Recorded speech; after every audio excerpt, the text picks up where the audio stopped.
When we think about the history of the Earth, there are a lot of things we need to consider. But one of the most fascinating is the account of the flood. Was the whole Earth covered with water? Genesis says the waters prevailed so mightily on the earth that all the high mountains under the whole heaven were covered. So if the flood was truly global, wouldn't there be a lot of evidence? I'd heard of a scientist who had spent over 40 years studying this question. When I spoke to him, he said he had a great place where we could see evidence for the global flood.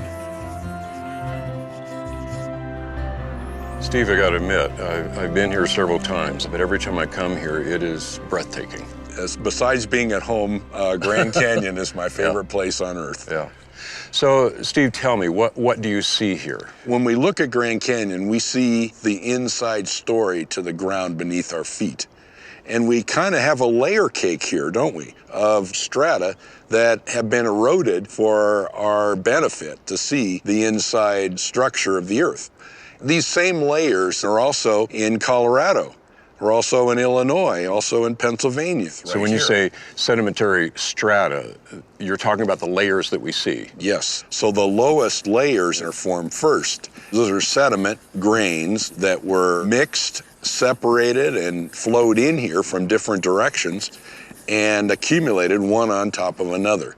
And then, of course, naturally, they convert to rock. So you're saying that the solid ground we're standing on right now, if we went back in its history, it'd be liquid? Yes. So the ocean is doing some amazing things, and water of incredible power is depositing the layers we see in the canyon. And are there fossils in all of those layers? There are marine fossils through all the layers. But the standard explanation is there were 17 different advances and retreats of the ocean over the North American continent, and it was extended over hundreds of millions of years.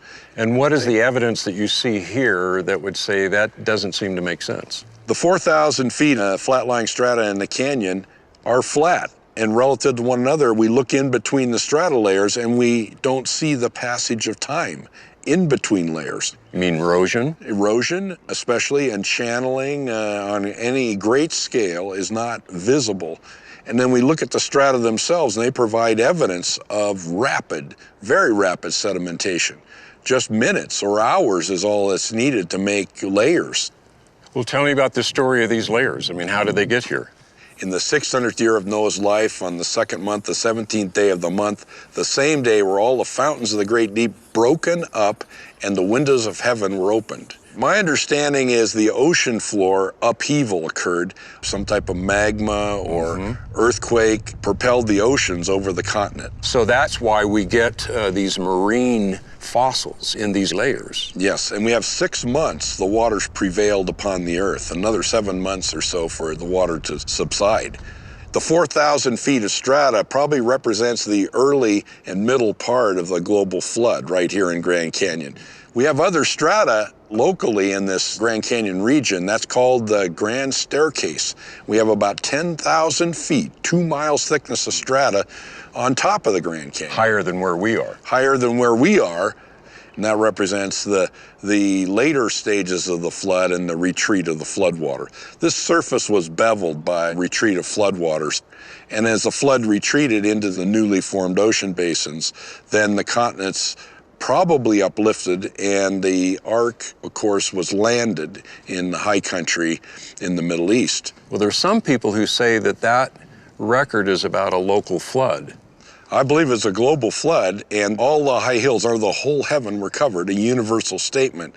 But the mountains have risen since then, and we shouldn't measure the depth of the floodwaters by the present mountains of the earth, which are largely created during the flood and after the flood. Well, the fact that we have all of these layers would be unknown to us if we were standing on them, somewhere else, but they're known to us because they've been cut out. How did that happen? Well, it was the story that we all learned in grammar school. Okay, Colorado River, over tens of millions of years, cut the Grand Canyon. Most geologists have jettisoned that idea. It's hard to sustain a canyon like this for tens of millions of years. You can't imagine a canyon enduring that long with erosion. Is that because it would have eventually, the sides would have collapsed and Yes. broken down? then how in the world do we get this all carved out? Well, there are lots of theories, and personally, I like the idea of catastrophic erosion by drainage of lakes.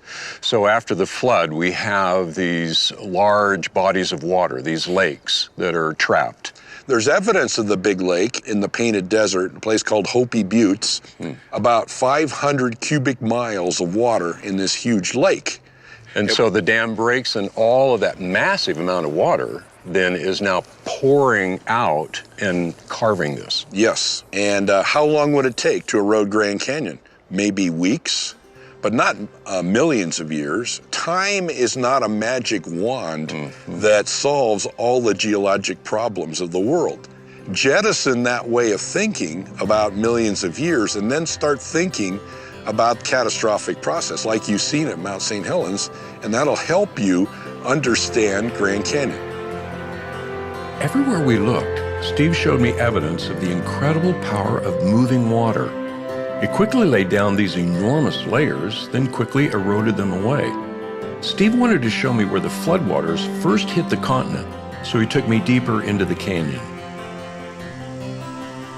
Steve, when you said you were going to bring me to the bottom, you weren't kidding, were you? We're at the bottom, aren't we? So we're in this big side canyon to the main Grand Canyon, and we're looking at the granite basement rock, which is the core of the continent, if you will. And then we see the flat-lying strata on top of it. The boundary between the granite rock below and the Tackett sandstone above is this surface we call the Great Unconformity. Why does it appear to be such a stark line? I mean, it's clear. I think it's an erosional boundary of colossal scale. We're looking at something that shows the magnitude of flood flow over a surface. And is it just here? The Great Unconformity is continent-wide. I've seen it, I believe, in the Middle East. It's over in Europe. It's in Africa, and here it is under the North American continent. So we've got this layer. How thick is this layer? What goes up from here? Well, we have the Sauk mega sequence here, if you will, 1,000 feet of sandstone, shale, limestone that goes continent-wide.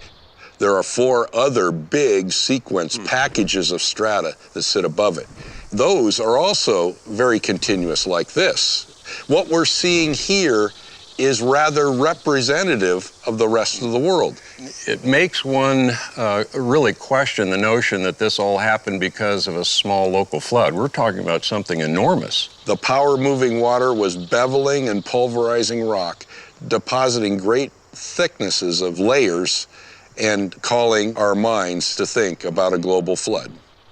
The conventional story is entirely different, though. It would say that there is a lot of time between each of these layers.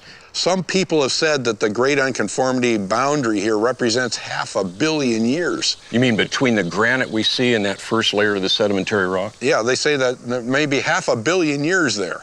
Okay, and that's what their explanation of Earth history would ask them to consider. Yet when you come here and look at this, nearly a featureless plain. It's not exactly a plain, but it's a gently rolling surface. And would that be the product of billions of years? Or would that be the product of the power of water planing off a surface? Time is foreign to a good explanation here. And so we want to explain what we see. Everywhere we look, we see the power of water. And it's water on a colossal scale, and that's the story here in Grand Canyon. It's not a little water and a lot of time. It's a lot of water and a little time.